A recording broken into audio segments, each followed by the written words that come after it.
Thank you very much. Good morning and welcome to the Korean Technical Education CTE State Advisory Committee meeting. It's nice to see many of you in the room and a few of you online. I am Harmony Little and I serve as the chair of this wonderful advisory committee. I'm going to start out by taking a quick roll call to make sure that we have noted everybody that's present, but we might have forgotten somebody, so I'm just going to go down the list. Representative Bobby McCool, Senator Jimmy Higdon, Senator Max Wise, Mike Yoder, Marcus Rogers. Hi, Mike. Hi. Marcus Rogers, Heather Elder, Mike Stone, Hope Harper. I'm sorry, Hope Harp. Here. Thank you. I'm here. Here, I got you. Thank you, Hope. John Phillips. Mike Heskett. Here. Good morning. Good morning. Alisher Birkenau. Mark Martin. Stacy Thompson. Hello. Good morning. Pam Todd. Anna Muse. And Janae Allen. And Mike has joined us. Good morning, Mike. Good morning. All right, so I have 7 present. So at the moment, we don't have a quorum. Is that what you have, Dr. Hargis? Okay, good morning. So I am going to ask Dr. Fletcher to give us some greetings from the commissioner. We did not have a slide for that, sorry. Thank you, Chair Little. Thank you, Chair Little. I really appreciate it. Maybe. There we go. Good, very good. I appreciate the opportunity. Glad to be here. Do want to start off by talking a little bit about the All In for Ag Week. I thought that was a huge success. We did have a debrief meeting. I think we had over 67% or over 2/3 of the counties in the state involved in All In for Ag. I'm not talking about school districts, I'm talking about counties and that nature. So that was a great to see, but it was also, you know, the beauty of that was it was more than just a special event. You're seeing so many schools that this is just how they do business. Agriculture is a part of what they do every day. And that's how they make learning relevant. And that's how they connect with kids, because they may have a strong emphasis on agriculture on a daily basis. And, you know, one of the elementary schools that I attended, they started out with comparing the digestive system of a human being with a cow, a hog, a pig, a chicken, and other things. And it was instead of just having that, this is the digestive system, this is the functions, well, let's compare it to others and talk about what that looks like. So they were making a lot of connections.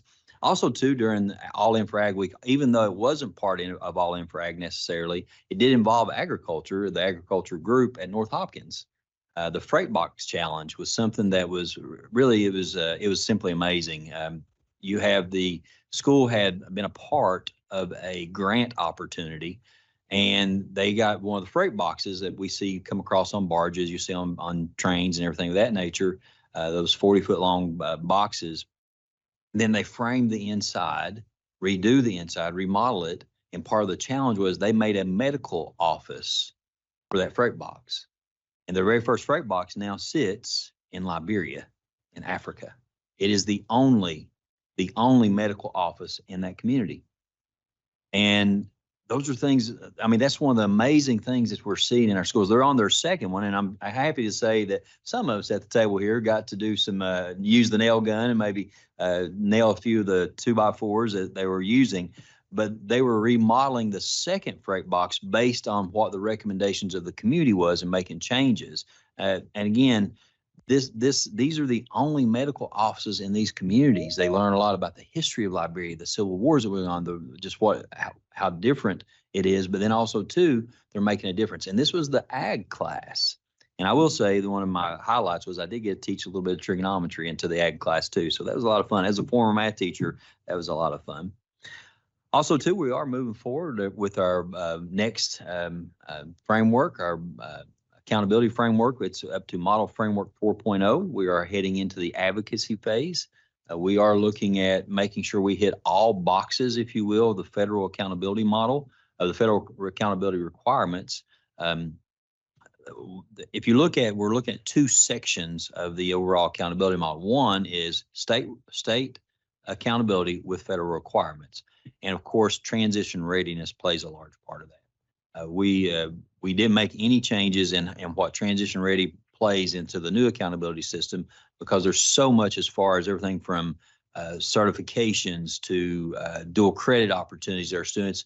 That's been a big investment from our districts, from our state, from our legislature, to make sure that students are getting these type of opportunities. So transition readiness still plays a major part within the federal part of the accountability system. But also on the other is the areas where we talk about local accountability, and in particular, vibrant learning experiences, those experiences that are relevant to students. And of course, career technical plays a large part of local accountability. And along those same lines, as I mentioned a little bit earlier, I do get to have a lot of opportunities to visit schools. And every single high school that I've been in, when they talk about the amazing things that are going on in their schools, there's always a visit to the career technical programs, always. So, you know, it's such a part of what we do on a regular basis to give kids opportunities. It's now, to me, it's more about career. And then career technical is a part of that overall career part. And there's such a focus on career technical, but also just careers in general. So very, very pleased with where we are and where we're moving as it relates to career technical in our state. The last thing I'll add to is Kentucky has been invited to be a part of a think group, if you will, called Reimagining the High School Experience with NASB, which is the National Association for School Boards. And we were invited because of the great things that are going on in classrooms, that are going on in our career technical and other areas too, to share what we're doing. So we're one of 6 states that are part of that. And then how do we take what's going on and expand it to make sure that all of our students have those same type of opportunities throughout the Commonwealth, but also too, for those places that may be pushing the barriers, let's say, for example, the Ignite Institute. What maybe are some policies that are holding them back for their next steps? So getting that input from high schools and educators across the Commonwealth of what's our next steps and what the high school experience should look like. So again, the past few months have been great. It's been great to visit schools, but it's so refreshing to see that, yes, we're going to go through and talk about dual credit. Yes, but it's no longer dual credit career technical, dual credit general education. It's just dual credit. It's become such a part of who we are and what we do in Kentucky. So that's great. That's great to see across our Commonwealth. But other than that, if there's any questions, or if there are any questions for me, I'll be happy to answer those. Are there any questions for the commissioner? You said the name of the program that we're one of 6 states that have been invited to be part of, and it already escaped me what it's called. But how long is that for? We had our first meeting in Indianapolis last week. This is probably looking at about a 2-year span. Wonderful. To be a part of that. And we're also looking at how to incorporate the Kentucky United We Learn Council to be a part of that work too. So again, having input from different stakeholders as we move forward. So it's the reimagining the high school experience for students. And again, highlighting the great things that are already going on. Then what are the next steps to make sure that we have not only those that are out in front, are there any policies or any laws that are holding them back, and how can we unleash them, if you will? But also too, making sure we spread those type of experiences throughout the Commonwealth. That's a great opportunity, and the information you share about that medical model, that's one of the coolest things I think I've ever heard. So that's in the ag class with their carpentry and things like that. But it was phenomenal to see. They had one classroom where students were learning the mathematics and you know, what exactly is the content that's necessary. And then you went into, and you could just see how everyone had their own job. Everybody had their own niche, if you will, of what they were supposed to do. And it was like a factory just to see those kids working and their job designation. So it was a lot of fun. I bet those kids are proud too. Absolutely. They need to be. Thank you so much. I appreciate you coming here this morning, and you're welcome to stick around for the rest of the meeting. I see that Senator Higdon joined us. Wanted to see if I have missed anybody else that joined us that I did not call roll for at the beginning.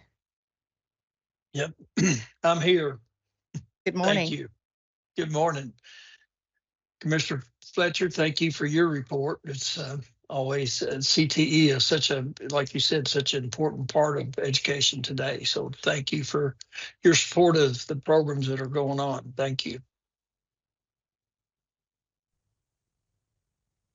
And thank you, Senator Higdon. You and so many within our legislature have been champions for CTE and for education in general. So we thank you for that and the hard work that you put in each and every day and for reaching out for that collaboration. So we're so thankful for that.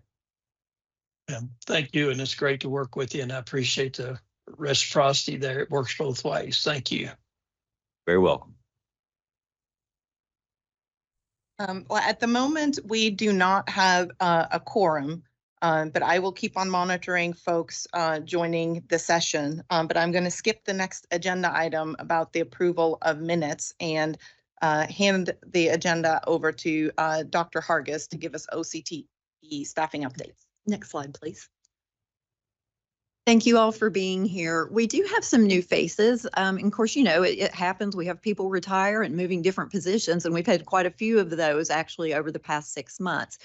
We are happy to add Sarah Johnson as our systems consultant for Infinite Campus. And so she's in charge of the Infinite Campus piece with the area technology centers. So usually at the start of the year and then toward the end of the year, Sarah is inundated with phone calls, and she will skip around here a little bit because she actually replaced Amy Tracy, who was in that position. And Amy was serving as our interim data manager, and we're now so excited to say she is our permanent data manager. We've also added Alexa Morrison as a budget specialist, and that is because of two changes. Lee Lewis, who is our former branch manager on that side, is now our CTSO branch manager. And so then Kelsey Rubel moved up into her position. And so now we've added Alexa. So we're glad for all of those changes. And we're happy to be able to promote from within. You know, it gives them an opportunity. We've added Roger Taylor as an engineering consultant, Otis Hooper, who is director of Army Instruction for us, Douglas McKinney, military property specialist, David Jackson, military property specialist. And those gentlemen are part of our national pilot that we're doing for the Director of Army Instruction Program. So we're very proud of that and excited that Kentucky is the go-to so that people can see this across the nation. So we're hoping it will be able to continue. Then I think at the bottom, we've also added position change, Nathan Little. And Nathan is actually pulling double duty right now. He is our media arts and computer science consultant, but we have also added him as a much needed marketing person. And he is doing a great job. So if you're in a school, you may see Nathan standing around somewhere with a camera and video equipment. And so we are so glad because we know that that was one of our biggest needs, is to get the word out. And so Nathan is going to take care of that for us, and we're very excited. And then we're also thrilled to have Coy Hall with us. He is an administrative consultant, and Coy is working with our welding instructors across the state. Coy has been every part of CTE. He's been a teacher, an administrator, but he's also a fabulous welder. And so Coy is going around and is offering assistance with our CWI certifications for teachers and just checking and making sure that everybody is, has what they need in order to make this happen. Great. A little bit like moving chairs around. But it is. It is. At least they're filled. All right. So I also wanted to touch on this. Dr. Fletcher mentioned the state consortiums the state's consortium he's working with, and we're doing the same in CTE. We have partnered with the Council on Post-Secondary Education, and we're working with 4 other states to come up with some middle school guidance for exploration. And we know that across the state, we have middle schools that are offering exploratory courses, but it's really, we don't really have, we've got course codes, and we've got a lot of resources that are available, but there's really no guiding practice or best practices that we are sharing out and really monitoring what's going on in our middle schools. So we do have, this is a very short grant, very short turnaround. It will end actually in December will be our final. And we're going to hopefully put together all of those resources and documents that are needed so that we can go in then and work with our middle schools to say, if you want to get the most out of middle school exploration and get those students started on their pathway, then when they reach the secondary level, you know, this is what we need to do, and we can work with you on getting there. So we're appreciative of CPE for joining with us on this, and we've had several meetings actually. Again, it's a short turnaround, so what that means is, you know, how grant work goes, and so we are really condensing that into a few months. But so far, it's been very challenging, and we are staying really busy with it. Great. Are there any questions on that update before we move on to the next item?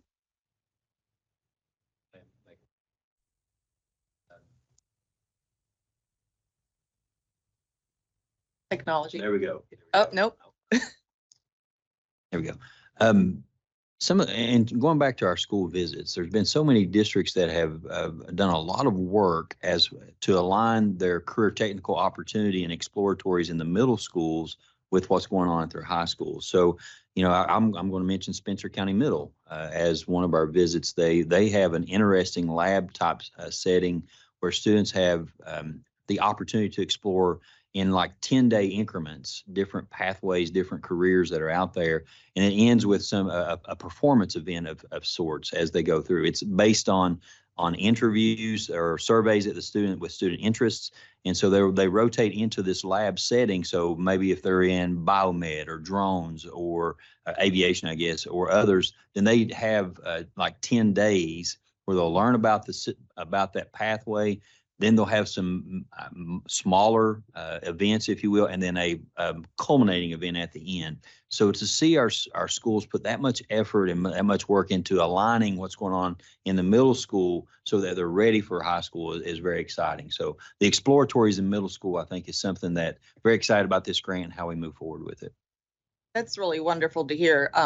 You know, as many of you know, I am heavily involved in the dual credit world. And one thing that keeps on coming up there all the time is that for everybody to be able to maximize and take advantage of those work-ready dual credit scholarship, that's for all those CTE courses, they need to know about the opportunities before ninth grade, right? Because you can get 2 scholarships in ninth grade and then 2 each year after that.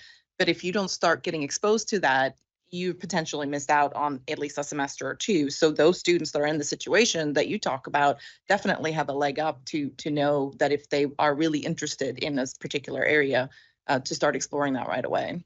And I think that's imperative for us that's the work that needs to move forward and to expand in the middle school settings. Yeah, that seamless transition. Absolutely. I mean, we talk about it all the time from high school to college, but I think we also need to look at it really at the secondary level, which I know you all are doing. Can I make a quick comment? Please. And it's glad to see this from the workforce side. That's what industry is looking for. Businesses have been exploring and entering middle schools, promoting their opportunities. They know the jobs of the future.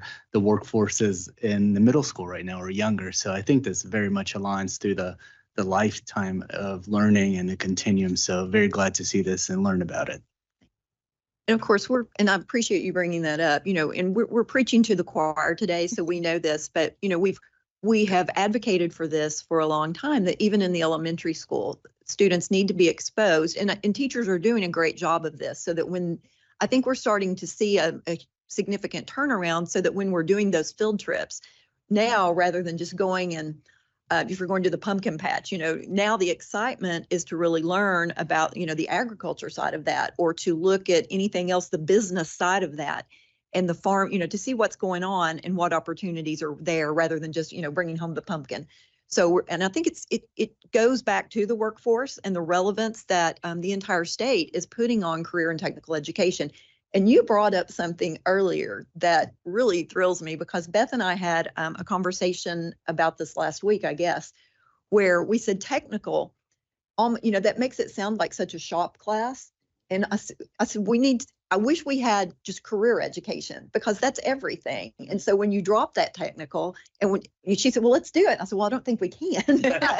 I love the idea, but I think that brings it full circle. It's not just technical, it's career education. So we appreciate that. And thank you all. Yeah, you're right about the field trips though. My son's in 3rd grade and he got to go to Toyota this year and he thought that was way cooler than the pumpkin patch. Good. Well, and to add to the pumpkin patch.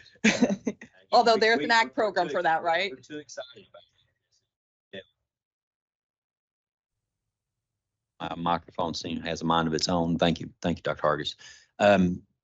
One of the things about All In for Ag, we didn't just learn about agriculture. We learned about career. When I say we, students were learning about different careers. Everything from an economist. How does that relate to ag? A drone specialist. How does that relate to ag and the surveys? Not just the farmer, which is very important. It's crucial, but the farming aspect, the science aspects. It was fun to see that there was not. It was more about educating students about all the possibilities with agriculture, and that's the same thing that we need to do with all of our careers. And I'm all for dropping the technical because it's all about careers at the end of the day. So again, a lot of things that's going on in our schools, it's about just getting students aware of what's the possibilities. Yep. Right.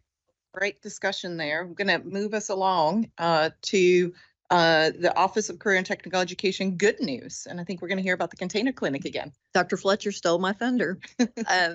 No, here's proof that he really was telling the truth. He was there at the containers. And yeah, here's evidence. And I wish I got the picture of him teaching the trig class to the students, because he took over the class and did a great job. I comprehended a little of what he said. So it was fun. It was such a great day. And really, when you think about what these students are doing, how many high school students can say that they've built something that's actually going overseas, that's going to a different country?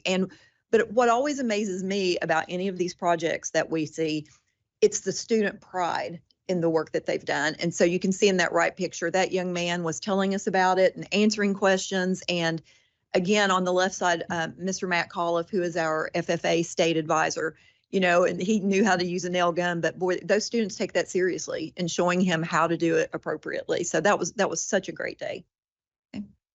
Okay, also, this is a picture of Going Pro, and we partnered with KCTCS, and we're so thankful for that opportunity, because each year we have students that we want them to go on to post-secondary education, but that may happen different ways. They may go to work first, they may go to college first, but either way, there's going to be some sort of post-secondary learning, whether it's on the job training.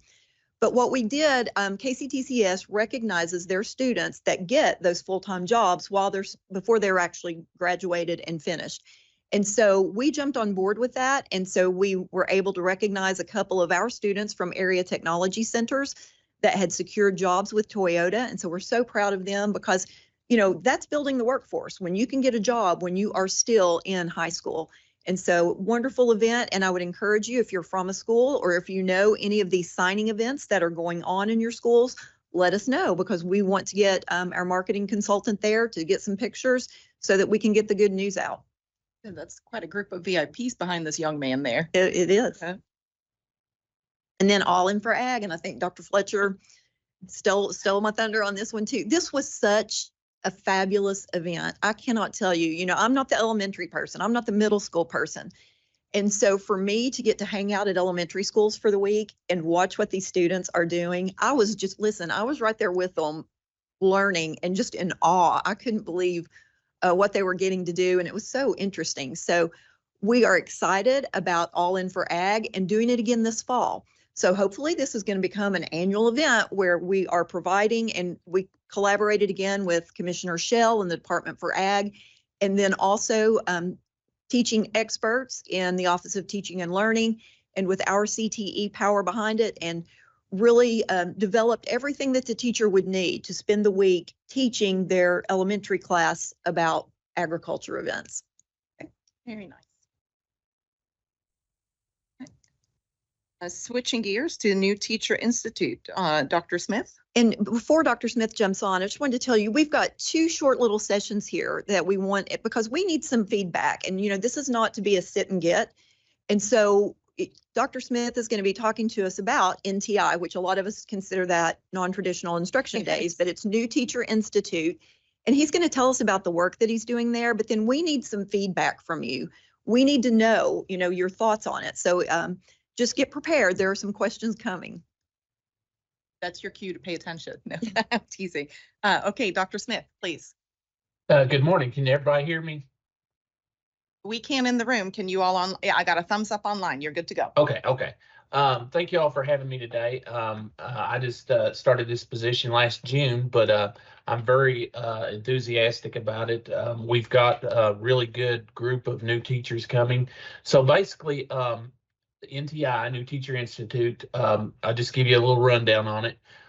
Whenever a teacher meets qualifications, they're hired for occupational-based teaching. We will start off with a 3-day intro. Usually that's at summer conference at CTE Summer Conference. We'll also have one around January for new teachers that's hired after the school year starts. And then we'll have regional meetings. They are 2-day meetings. We'll have those in the fall, and then we'll have those in the spring. And we have those in 3 different locations around the state to try to make it convenient for the new teachers to be able to get there and to be able to get their training. During the course of the year, they'll attend professional learning PLCs basically, and so those are done online, and they're required to attend at least 4 of those during the year, and those are usually led by industry experts in their field, and it gives them a chance to talk about classroom management procedures, different stuff, just kind of help them to learn how to teach.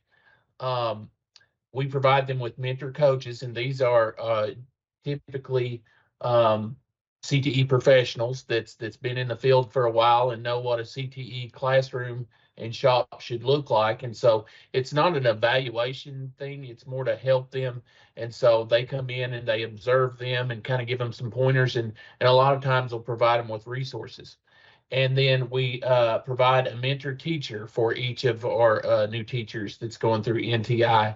And these teachers, we want them to be somebody in the building with them, and would like for them to be CTE. Sometimes that's not possible, but we want to give them that support.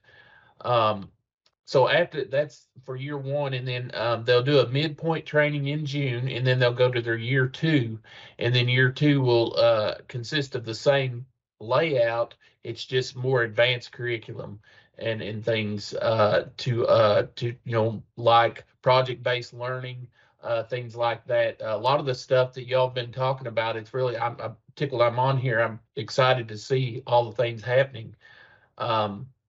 And so that's basically a layout of the structure, I guess you could say, for Kentucky NTI. Do you want to move on to the questions? Yeah, that'd be fine.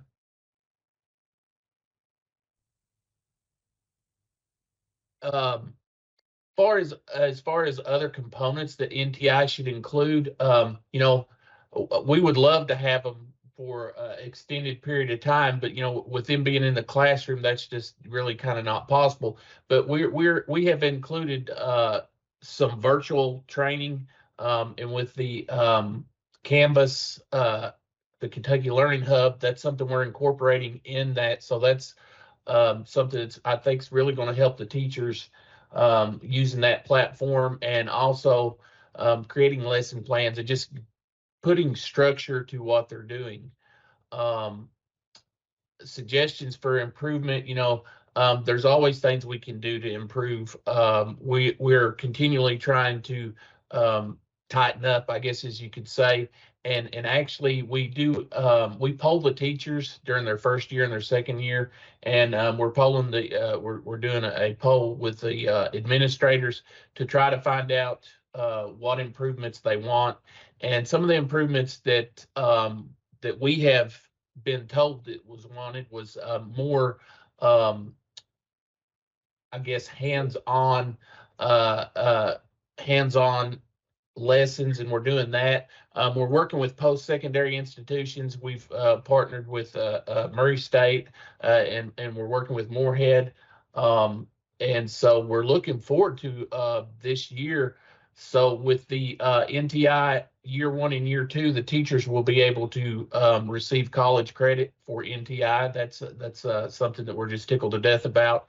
And so we've got our curriculum aligned with them, and they're kind of aligning with us, so that these teachers can go ahead and get a head start on their degree. Because, you know, although they do come in as professionals, as nurses, as electricians, what have you, they're not teachers, and so we have to teach them how to be teachers in a short period of time. Recently had the opportunity to let me turn my camera on. I didn't know it was off. Recently had the opportunity to join in with several other states that has the programs like we do, and I was really tickled at how far along we are. Although we have a lot of progress. I always will say we have a lot of progress to make, because I think you always need to improve.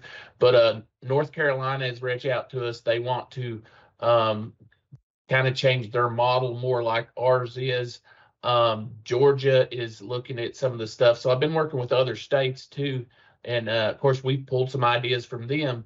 But I feel like we've got a really solid program. Our turnover rate is really low. I think out of this whole group this year, we've got 270 teachers currently in NTI, and I think we had 2 that is decided not to teach for various reasons. And according to the survey we did with them, it wasn't because of support or anything like that, it's other personal reasons. So we're really tickled with that. It's a very valuable program, I have to say, not because I'm part of it, just because of the feedback we get from the teachers. Because imagine, and a lot of you may have been there, you know, leaving a profession and going into the classroom with a bunch of students and not having any training. It's kind of frightening. So we try to provide them that on-time training and get them where they can go and build on their pedagogy. Great. Wow, that's a lot. And it's good to hear that we're a model for other states. So on the screen, you can see the 2 questions. I had one, but you already answered it. We get feedback from folks already. But for those of you in the room or online, can you think of any other components that NTI should include, or just any general suggestions for improvement? Hi, this is Mike Hesketh. I do have a couple of things, and you may do these, just these came to mind. One is best practices.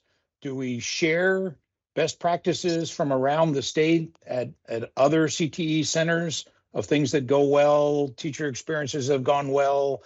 In business, best practices is one of our go-tos for most things. Oh yeah, you're 100%. I appreciate you bringing that up, because I'm trying to get the overview, but I kind of skip over things. That is definitely one of the things we do. And actually, what we're really planning on doing this year is we're wanting to bring some all-star teachers in. You know, teachers that just are just knocking it out of the park, to bring them in and let them talk to the teachers and go through scenarios and how they handle things. So I agree with you 100%. Best practices is it's kind of like CTE, you know, it's the real thing. And so that's the best way to learn. Yes. Yeah, I think everybody that's in the ag program should go and visit the container program, right? Like, get that going. Yeah, right. Yeah. Yeah. And the You had more, PLCs Mike? that we do, Sorry.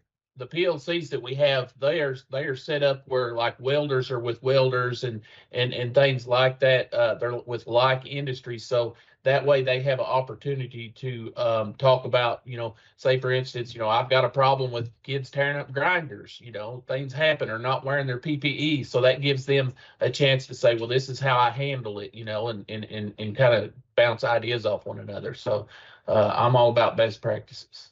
That's excellent. Yes. Second, collaborating with post-secondary where you're doing it, that's fantastic.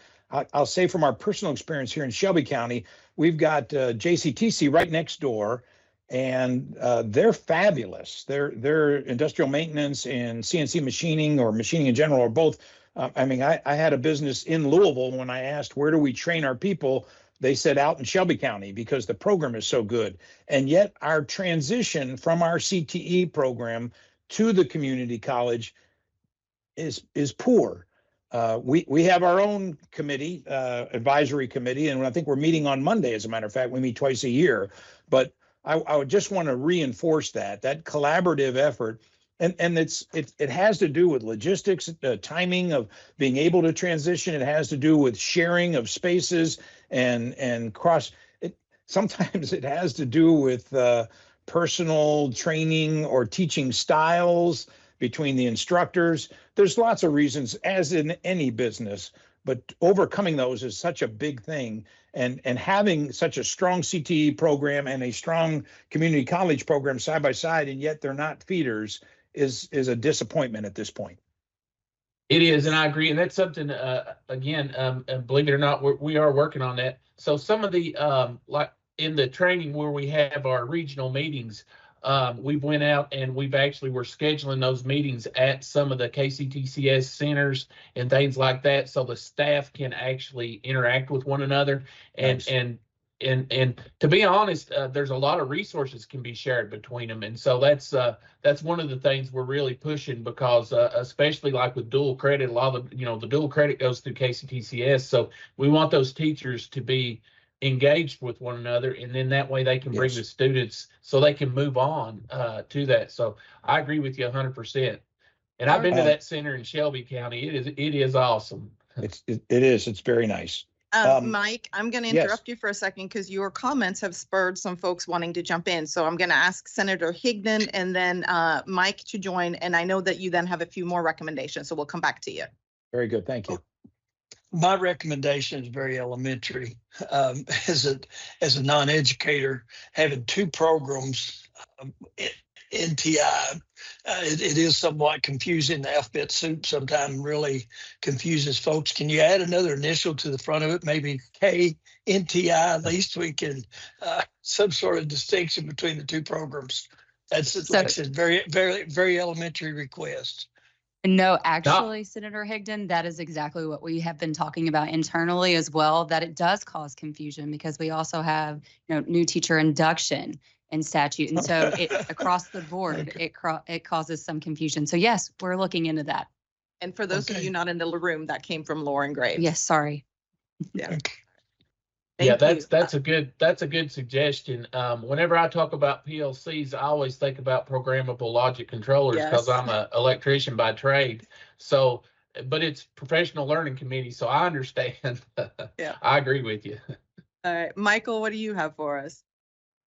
I was just gonna kind of ask around, how do we get people into this program? Because it came up in the Education Workforce Collaborative a couple weeks ago. They have like businesses not sure what resources are available. So if we could communicate this to businesses in a way that offers support to people that are nearing retirement that maybe weren't even thinking about getting into the teaching space, right? To kind of fill that pipeline and recognize that it's not a leap that they have to make, it's a smooth transition. So I just wonder if there's any outreach strategy. I know Beth and Alistair, you were part of that conversation as well, but it kind of felt like if businesses understood that there was an option available to help them transition their retiring or people that want to give back and partly pay for that process, that would be a helpful transition, I think.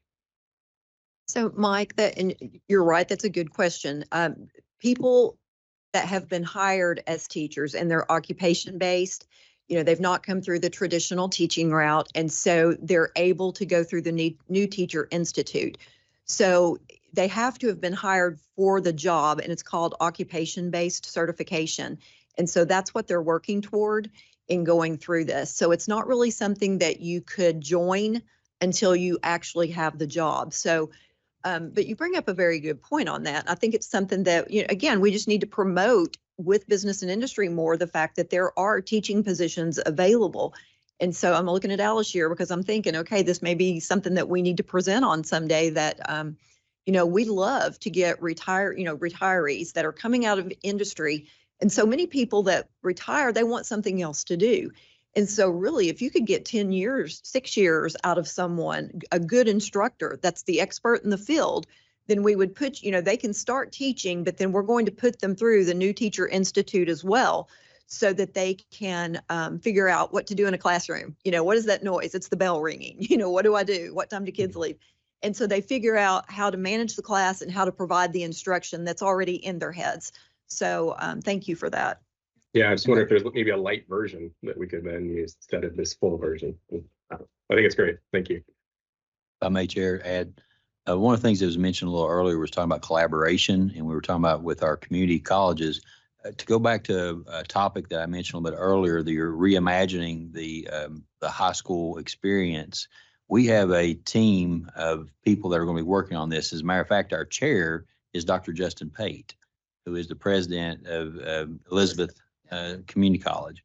But we also have a representative from the Chamber of Commerce. We have a representative from the Education and Labor Cabinet. We also have the Lieutenant Governor, a part of that work, Senator Givens, also Representative Tipton. So when we're talking about collaboration, we're including those key players. And also, too, we have educators a part of that at work as we move forward. So collaborating to make sure we're getting a full picture of how are we addressing our workforce needs as even in the high school setting. So again, I did want to mention that. I know that's a side note that was mentioned, but when they talk about collaboration, I wanted to bring that up. Oh, sure. We need to connect the dots here. So that's great. All right, Mike, you've been very patient. I thought folks wanted to jump in on the topic you were talking about at the moment, which is what I asked them to speak up, but back to you and your other recommendations. I appreciate that. I get excited about this and I tend to roll from one to the next. So feel free to interrupt me at any moment. Next was polling of existing teachers for the challenges. I like the idea of mentor teachers that are in the building. That's a great one. But every environment is a little bit different. Every teacher has positives and challenges, barriers perhaps, and asking them. We've had open positions in some of the CTE teacher roles, and our perception most times it is compensation related, getting someone to leave a position that pays significantly higher in the industry. I love your idea of referencing recently retired folks, because that really is a pool of people, myself soon to be included, that to tap into, that are available, but they're nervous. They don't know how to interact. So I would definitely agree with that. But teachers in the environment have barriers that they face and challenges, and getting some guidance and coaching through those challenges, I think could be very helpful, because we've seen great teachers come, great people come in a teaching role and leave after 1 year. And we suspect that other opportunities may have come, but it also may have been a little more than they bargained for one reason or another. Mike, that really makes me start thinking about it. And, I think that's something that we could talk about internally to see if we could do maybe, a few little short retiree work groups to see, just get the word out to them and let them know that this is an option. And, if you'd like to do it, and give them some information. So thank you for bringing that up. That's great. I would strongly recommend that. Most want to go fishing or want to go golfing, want to have a little more time, but they go do that for a little bit and they realize they got a lot more fuel left in the tank, and they just soon put it to good use and to a good calling if they knew one existed. And then they could have the summers off to do the golfing and the fishing and everything else. So, yes, best of both worlds. Exactly. So, yes. All right. I'm keeping an eye on time, so I'm going to suggest maybe last comment, 1 or 2, so that we can get through the agenda, but just giving you a heads up. Got it. One more thing. One of the changes in Shelby County this year was they're going to block scheduling and of the 2 high schools. And one of the drivers for block scheduling was that the getting students over to our CTE center and back between 2 different high schools on 2 different schedules and fitting it in. When I spoke with instructors at our CTA program, that was one of their frustrations, that the transportation, logistics, and everything was a problem. So I think there might be an opportunity to share what I don't understand what they did, but people are pretty excited that they think it's going to make a big difference in availability of students getting to and from CTE and doing their classes at the center, because they are geographically separated. Thank you. Appreciate that information.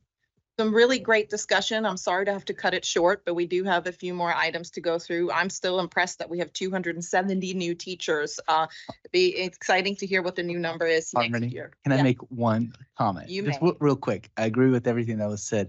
I think one note is if there could be an understanding of work-based learning for new teachers entering. I think we heard from our stakeholders that the more CTE instructors know how to build work-based learning, internships, apprenticeships, registered apprenticeships, have the best practices in work-based learning, that would be ideal. And I imagine they'd be really good candidates for that since they come from industry. So they would already know like what it takes on the job. So it's not a theoretical thing. So making that connection could hopefully be easier. But that's a very good point. Thank you. Hey, Dr. Graves, we would like to hear from you about CTE virtual courses. Yes, thank you. So internally, we've been looking at what is the potential for CTE courses to be virtual. So we've had starting discussions about that. We've looked at courses. Our consultants have looked at courses to see, in what pathway, in what program area, what would this look like for us? How would it work? So really, we just want to kind of get your feedback on, what is that? What are your concerns, benefits, challenges of it? So we'll start with that question and then we'll kind of build from there. So thinking about CTE in the virtual world here, what are the potential benefits or challenges of implementing virtual courses? You can go either way here. Sure, that'd be great. So this is your other opportunity to jump in and interact. We have a couple of questions for you. So the first one is this: what are the potentials or challenges of implementing virtual courses in career and technical education? I guess the first one that comes to mind are those that are hands-on, Yes. right? And I'm sure you already have heard that and are maybe ready to say how you all address it. I know that some things can be done virtually or in simulations or even with, headsets or other things, but Yes. is that scalable, I guess? And we're looking at that too as, can all of our courses be virtual? There just may be some that cannot be virtual. I hope nobody draws blood virtually, right? And then, having the opportunity in person or virtual for both of them. But, thinking about it, some of them might be a maybe. There could be components of it, or it depends on if it's synchronous or asynchronous, or, what are the requirements of the courses? What do the standards include? Can we meet that? So in looking at it, it's right now we're sort of looking at a yes, a no, and a maybe, and then providing justification as to maybe why it wouldn't work, and then really looking into that. So I'm just curious, like thoughts wise, does anybody else have any input on that particular question? This is Mike Hesketh again. I know you are, I'd be cautious with this. The students that migrate towards CTE as a career path development, our experience is often those are students that might be not excelling in typical academic. And what we find is maybe their academic experience wasn't very strong. Their success wasn't very strong.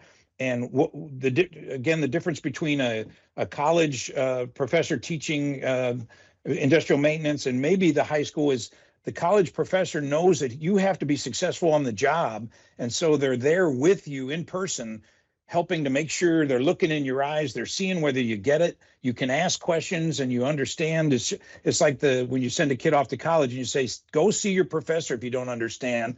Don't sit back not knowing. So I would just be cautious because it scares me to think that someone might do a virtual piece and become discouraged where the in person really makes the difference of whether they stay engaged. And that's a great point. And Thank you, Mike. And I can assure you, we're looking at this. This is in the infancy stage, right? But also, not taking away the in-person opportunities at all here. It's just we are getting some questions about what are our options with it, and so that inclines us to look into it a little bit more. But making sure that it's still high quality instruction for these students and where they can excel.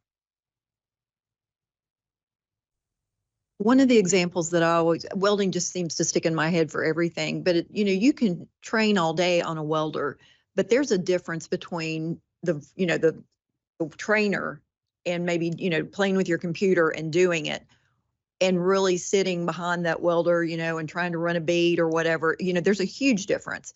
And so, for me personally, I just think that you might be able to offer an introduction to health sciences, maybe virtually, but you're not going to be able to do CPR, I don't think. I think they need that instruction. You can't teach them how to do different welding processes, all of them, and to be able to assess it. So again, you might memorize all of the settings of the welder that you need for this piece of steel, but still, when it comes to actually doing it, I think that's different. So that's why we're struggling with this and trying to make sure that we're coming up with a plan that, addresses the needs of all students, but it's tough. But I think it may not be an all or nothing thing either, right? So Right. You're right. You can look at can this course 100% be taught virtually versus 60% of it can, but 40 is not? And are you looking at a hybrid model?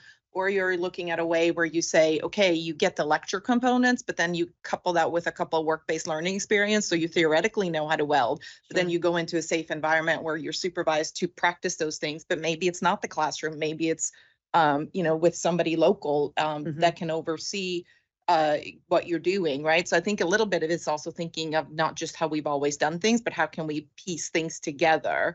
That's really what you're looking for, right? Alternatives. Yes, yes. And I know Dr. Graves did not have this is, I think, one of the questions, but I really think that another thing that needs to be considered in this is the fact that for Perkins funding, federal Perkins dollars, this year we're getting, it's a little over $22 million for the state to be disseminated out to the districts. And one of the problems is with Perkins requirements, you have to be part of a career and technical student organization.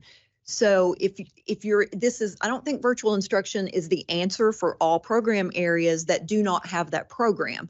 So let's say, I'm in ABC district, in far Western Kentucky, we don't have a welding program. Well, I'll just do it virtually. Well, then you don't have access to that CTSO, and you don't, perhaps it's not meeting the definitions of the size, scope, and quality of a Perkins program. So then we're jeopardizing federal dollars.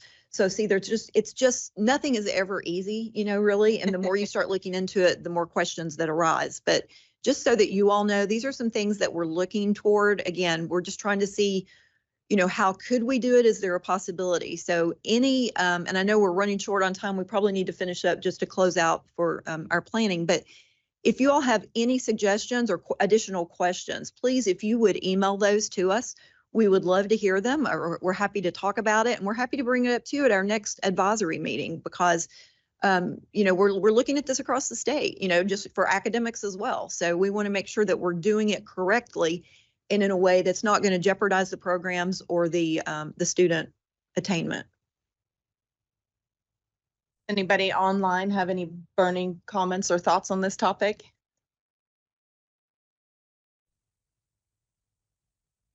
Okay, well then, thank you. And we will be revisiting this, I'm sure, as it's an emerging discussion. Absolutely. And, we'll keep it going moving forward. So are there any questions or feedback just in general, either on any of the topics that we have discussed today, or was there something you were hoping to hear about today that we did not share information about? Harmony, this is Mike Stone. Good morning. Just to give you a quick update on summer program development. Yes.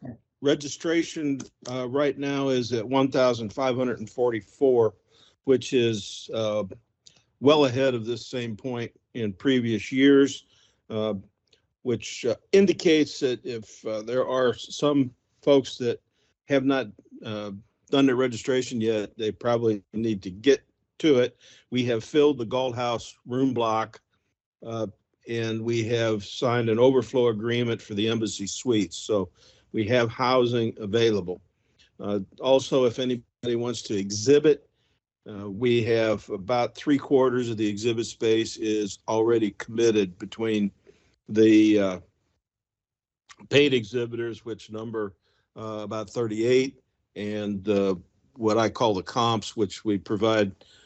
All the CTSOs, if they want a booth, OCTE has a booth to highlight a innovative or developing program. Those are not charged, obviously. That's a sharing of learning. So we are very excited. We have signed Morrison, who gave us a considerable break on his speaking fee to keynote the opening session. Setups are on Monday, July 28th. Opening session is at 8 a.m. on Tuesday, July 29th. And then conference meets through approximately noon on Thursday, the 30th. There are in excess of 250 breakout sessions that Chris is struggling to get scheduled over the course of the 2.5 days. So we're, as it sits right now, we're looking to have a really strong professional development program. And we would be happy to any of the advisory committee members that want to drop by, send me an email. We'll get a badge cut for you and you can drop by and so you can walk through the meeting place area or drop in on any of the programs. So that's it. Just wanted to update everybody on the conference. Thank you so much for the update. And it seems like you all are going out on a very high note. So on behalf of all of us, thank you for the tremendous work you have done over the years to put this fantastic PD opportunity together. They're going to be big, big shoes to fill. Oh, thank you. Any other questions or feedback? Okay. Can I make a Yes, please. I just want to make a quick comment. As you all know, the Kentucky Workforce Innovation Board is focused in on 4 strategic goals. Education attainment is one of our goals, and growing the teacher pipeline is part of that priority. We actually will be here at our next KWIB meeting. It's going to be downstairs next Thursday at 1:30. I welcome you all to attend. And we're going to review the strategic priorities, and we're also going to focus on AI. We're going to have a demonstration from the University of Louisville as it relates to the workplace, but we know that education is also very much susceptible to AI, and that conversation on the virtual side is going to be impacted. So come join. We'll be in your building downstairs next Thursday. Thank you. Appreciate that. All right. Seeing as we still don't have quorum, we are not going to go back and approve the minutes. We're going to find out if we can do that asynchronously via email. Otherwise, let's all hope for a good showing in our fall meeting so we can approve 3 meetings worth of minutes. Given that we are short on time, I'm not going to look at schedules right now, but do note that we are planning on having the fall meeting sometime in November 2025. Surely we'll stay away from Thanksgiving week, but be looking out for a doodle poll probably after the summer so we can all get this on our calendars. And we invite you all to send either myself, Dr. Hargis, or any of the other fine people at KDE suggestions for agenda items, particularly if there's something you want to discuss. You know, we appreciate the feedback and the discussion that we're having, and we're always open to make sure that we have time for that on the agenda. So I've been invited to give you all some reflection and adjournment. I think, you know, you think in an hour we can't do a whole lot, but man, I'm leaving here excited about a lot of things that are going on that we've learned about, you know, from the pods to having more than 270 teachers in NTI, hopefully soon to be renamed to something else so that we don't confuse those with the 10 days that we're all counting down, whether we've used up or not. You know, with 1,000+ participants at CTE conference this summer. Just a lot of exciting and wonderful things going on. New staff here, and surely we'll get that update again later. So my only reflection is, wow, you know, and keep up the good work. And we look forward to hearing news and updates next time we meet. Thank you so much. Thank you, everybody, and have a wonderful summer. Thank you. Thank you. Okay.